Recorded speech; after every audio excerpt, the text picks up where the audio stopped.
तू माझी कुठलीच गोष्ट ऐकत नाहीस. लहानपणीपासून मी तुला एक छोटीशी गोष्ट सांगतो की सकाळी लवकर उठ, ते पण तू माझं ऐकत नाहीस. बाबा, लहानपणापासून तुम्हीच मला शिकवलं की मोठी स्वप्न बघ, आणि मोठी स्वप्न बघायची असेल त्यासाठी मोठी झोप गरजेची आहे. स्वप्न फक्त बघायची नसतात, ती साकार करायची असतात. पण तुमची अपूर्ण राहिलेली स्वप्न अशी मुलावर लादायची नसतात. बापाला शिकू नकोस भाड खाओ.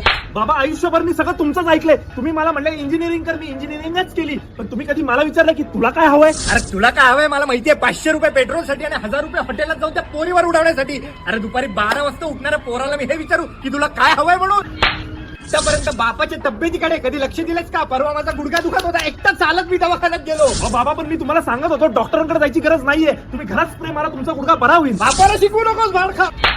तुझ्या आईशी गप्पा मारतोस, सगळं शेअर करतोस. तुला काय हवं, तुला काय नको हे तुझ्या आईकडनं मला कळतं, पण तू कधी मला सांगत नाहीस. मी कुठली गोष्ट तुम्हाला सांगायला होतो, तुम्ही एकच डायलॉग मारता की बापाला शिकू नकोस. बापाचा डायलॉग बापालाच मारतोस भाड खाओ. बा, आतापर्यंत तुम्ही माझं कधीच कौतुक केलं नाही, कधी मला शब्बासकी दिलेली नाहीये. तू कधी आतापर्यंत माझं कौतुक केलंस? एका बापाला सुद्धा वाटतं की त्याच्या पोरांनी त्याचं कौतुक करावं म्हणून. बाबा, शाळेत जेव्हा पोरं मला माझ्या बापाच्या नावाने चिडवायची ना, तेव्हा मला त्रास व्हायचा, पण मला अभिमान पण होता की शाळेमध्ये मला माझ्या बापाच्या नावाने ओळखलं जातं. तसंच बाहेरची लोक जेव्हा मला येऊन म्हणतात ना की अहो तुम्ही पवनचे वडील ना, तेव्हा मला अभिमान वाटतो. पण हा अभिमान कोणाला दाखवायची गरज नाही मला. चल बसू. हा, चला बसूया. वातावरण पण मस्त झालं. अरे भाडखाव जेवायला बसू.